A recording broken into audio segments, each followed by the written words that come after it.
Salut les Simpson Maniacs, vous êtes prêts pour un épisode intensif de rock'n'roll? J'entends pas votre réponse, mais vous allez la voir de toute façon.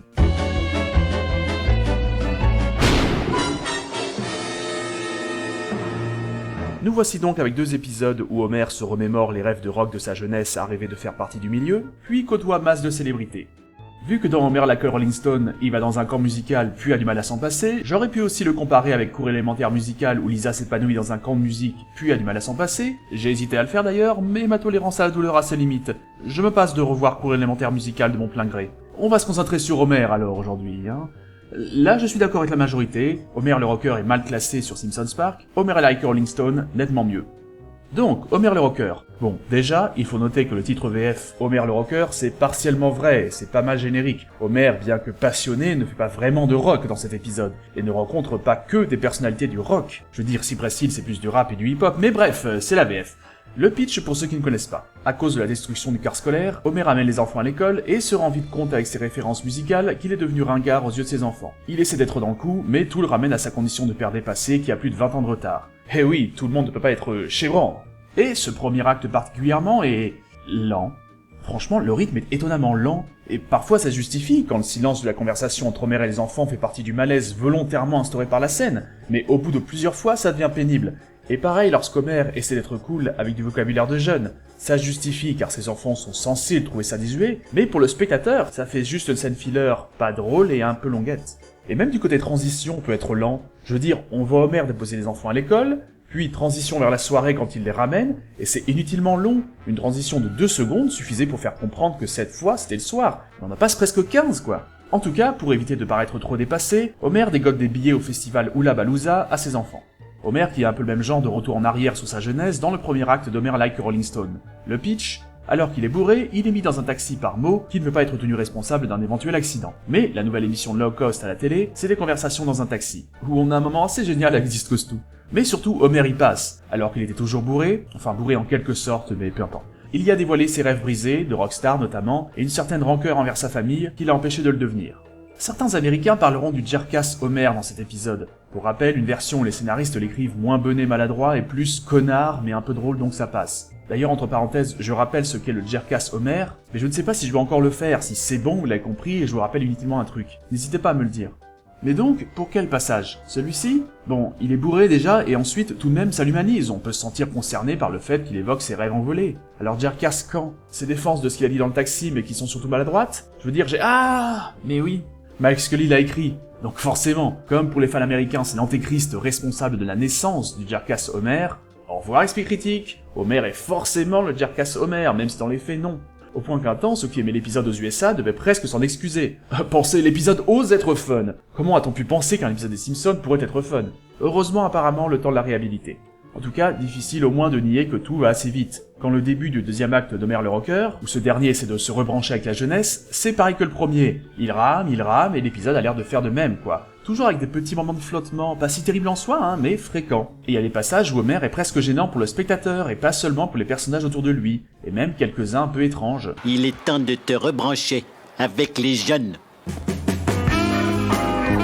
Super, ouais! Pourquoi? Genre, la démarche bizarre, c'est comme ça qu'il veut se rebrancher? Y a un gag là-dedans ou... Bref, l'épisode à plusieurs reprises se concentre également sur les chanteurs en train de faire leur numéro. On a beaucoup de styles musicaux et ça donne une vibe assez sympa. Mais à plusieurs reprises, ça n'apporte rien ni en termes d'intrigue, ni en termes de gag, juste mettre en valeur les guests. Genre, 20 secondes des Smashing Pumpkins qui chantent et c'est tout. C'est le genre de choses qu'on peut accepter d'une série au format d'épisode plus long ou d'un film parce qu'ils ont le temps, mais ici on a 20 minutes, on n'a pas le luxe de perdre du temps. Or, dans Homer like a Rolling Stone, ça ne se passe pas comme ça. Donc, je reviens sur l'intrigue, la famille pardonne à Homer et dépense, une 874e fois, les économies de la famille pour l'inscrire au camp de rock des Rolling Stones. Si des rockstars faisaient vraiment ça en vrai, outre le prix, j'ose pas imaginer la liste d'attente surtout. Mais bon, la suspension consentie de l'incrédulité, tout ça. Et donc, voilà, Homer et quelques autres Springfieldiens vont suivre des cours de rock. À l'instar d'Homer le rocker, on brasse large. Je disais que pour un épisode qui parle de rock, Cypress Hill s'en est pas, mais après tout, le camp c'est celui des Stones, mais Lenny Kravitz, Elvis Costello, Brian Setzer et Tom Petty ne sont pas des Rolling Stones alors. Et donc, comparé des passages, on voit les Pumpkins chanter et c'est tout, là non, on a en gros une scène de plus ou moins 1 minute avec chacun d'entre eux, souvent drôles eux-mêmes, et agrémentés de gags venant des élèves. Oui, c'est pour que chacun ait son passage et justifie sa présence, mais rien qui me fasse bouche-trou, comme juste une chanson et c'est tout. Le fait qu'il y ait des guests, ma foi, s'ils ne font pas juste pâtisserie, c'est un plus. Tapisserie, pas pâtisserie. D'autant que chacune a sa petite personnalité, comme les joueurs de baseball dans Homer la Foudre. Et ma foi, on peut dire que chacun permet d'explorer un aspect. Costume, instrument, choré, paroles, gestion des fans... D'ailleurs, la suite de scénettes durant un acte, c'est quelque chose qui était très fréquent en fait à l'époque dans la série. Je suis d'accord qu'au niveau intrigue globale, c'est très simple, mais ce n'est pas forcément un mal. Le fil rouge du deuxième acte, c'est montrer qu'Homer apprécie l'expérience, ce qui rend d'autant plus légitime le fait qu'une fois le camp fini, il ait le moral dans les chaussettes. Je fais une parenthèse sur la VF des épisodes, je m'interroge toujours sur la pertinence de donner un accent à Mick Jagger et Keith Richards, surtout seulement eux. Même si oui, c'est un peu plus compréhensible de le faire avec des Britanniques que lorsqu'ils font avec des présidents américains, vu que toute la série se passe aux USA, mais tout de même. Sinon, il y a un passage chanté pour l'épisode, l'occasion d'un gag, c'est par Tom Petty, et si Michel Modo qui le double aurait vraisemblablement été parfaitement capable de chanter vu la simplicité du chant, je pense que c'est une bonne idée de l'avoir laissé en VO, si tant est qu'ils aient eu le choix avec la version internationale, ce qui n'est pas sûr. Et je regrette donc que certains passages soient intraduisibles, comme celui dont j'ai parlé dans un parlant Simpson. Concernant la VF d'Homer le Rocker, l'adaptation s'est un peu lâchée sur les références un peu trop françaises entre Eddie Mitchell, Ce sera sur la route de mes fils. ou SLC, Mais je viens juste de les entendre à salut les coquins. ou encore des gags qui ne sont pas passés à la traduc, même si là encore certains n'étaient simplement pas traduisibles. Mais surtout, mettre aux membres de Cypress Hill l'accent du midi, Ça, ils se prennent une biture, une gentille biture. même si c'est n'importe quoi, j'avoue que c'est assez marrant. Donc, après avoir reçu un coup dans le ventre sous les yeux d'un manager de spectacle de monstres qui accompagnait la tournée, Homer accepte de recevoir les boulets de canon dans le ventre et... t'as un montage parallèle où on le voit en recevoir et en parle à ses enfants dans une lettre, mais... Primo, faut dire qu'il n'avait déjà plus beaucoup de temps. C'est un peu dommage parce qu'en théorie, un épisode où Homer va dans une troupe de monstres de foire, il y avait un vrai potentiel, mais... déjà, presque 11 minutes pour y arriver, tu as moins d'occasion de développer. Même pour les standards des Simpsons, qui fréquemment mettent du temps à entrer dans le vif du sujet, ça fait long. T'as encore ces petits moments de flottement bizarres dont je parlais, et pire, même parfois une impression de fainéantise. Exemple parmi d'autres, je passerai vite fait sur le fait qu'on a l'impression que, dans leur banque de sons, il n'y avait qu'un seul cri de joie de foule. Mais en plus, vous remarquerez qu'ils ne se sont pas ennuyés à animer les premiers rangs du tout, malgré les cris de joie. Et à ce stade de l'épisode, il n'y a pas de raison spéciale pour qu'Homer ne se relève pas, donc quoi, ils n'ont pas pu l'animer non plus, ça? Dans les deux épisodes, ça se finit à Springfield, la tour des d'Homer en tant que monstre passe à Springfield, et les Stones y donnent un concert. C'est l'occasion de pas mal de gags, comme Homer qui peut faire ce qu'il veut avec son pass VIP. Il y a un malentendu entre les Stones et Homer néanmoins. Il croit qu'il va monter sur scène avec eux, quand il est juste censé tester le micro. Test. Constatant que le public est déçu, il ne peut pas s'empêcher de chanter, ce qui provoque la colère des rockstars. Les Américains reparlent du Jerkass Homer pour l'occasion, mais là encore, c'est pas être un connard, y a rien de méchant là-dedans. Il se fait un kiff, il réalise un de ses rêves. Alors le fait que les stars le poursuivent avec un chariot pour le concert à tête de Satan, c'est certes un peu too much, mais au milieu du délire ça va, d'autant que ça amène un épilogue plutôt inspiré au niveau de l'écriture, et qui montre encore la bonne autodérision dont ont fait preuve les guests. Homer en tire une leçon, certes plutôt convenue, mais logique. Dans Homer le Rocker, à force, les boulets de canon lui ont démoli l'estomac, et un médecin lui dit de ne plus en recevoir sous peine d'en mourir. Même si Bart du coup recommence à le trouver cool, forcément, il hésite à en recevoir un à nouveau. Et finalement, il se dégonfle.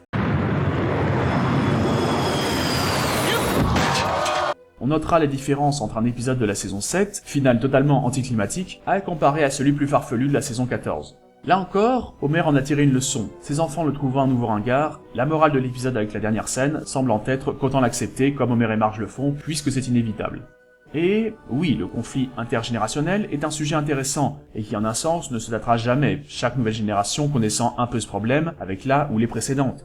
Et j'ai presque envie de dire que la série Les Simpsons aujourd'hui est un peu dans le cas d'Homer alors, en un sens, dépassée, éclipsée par d'autres. Pourtant, c'est un comble. L'épisode est peut-être plus dépassé aujourd'hui qu'Homer chez les Stones, un groupe qui aujourd'hui, malgré l'approche des 80 ans, passe ses générations. D'autant que l'épisode inclut aussi des stars plus jeunes, et au final des chansons de toutes époques. Ici, à Hullabalooza, on est en plein dans la génération X, c'est d'ailleurs explicité, et ça sent vraiment les années 90 jusqu'au bout des ongles. Au final, je ne vais pas grossir le trait et dire qu'Homer le Rocker est si mauvais. Dans le genre FUD, j'ai traité bien pire. Je prends du Homer le Rocker quand vous voulez en comparaison à certains, mais vraiment pas honteux. Il est souvent considéré comme le pire épisode de la saison 7, sans doute légitimement, mais il reste potable. Il faut dire que la saison 7 est si bonne.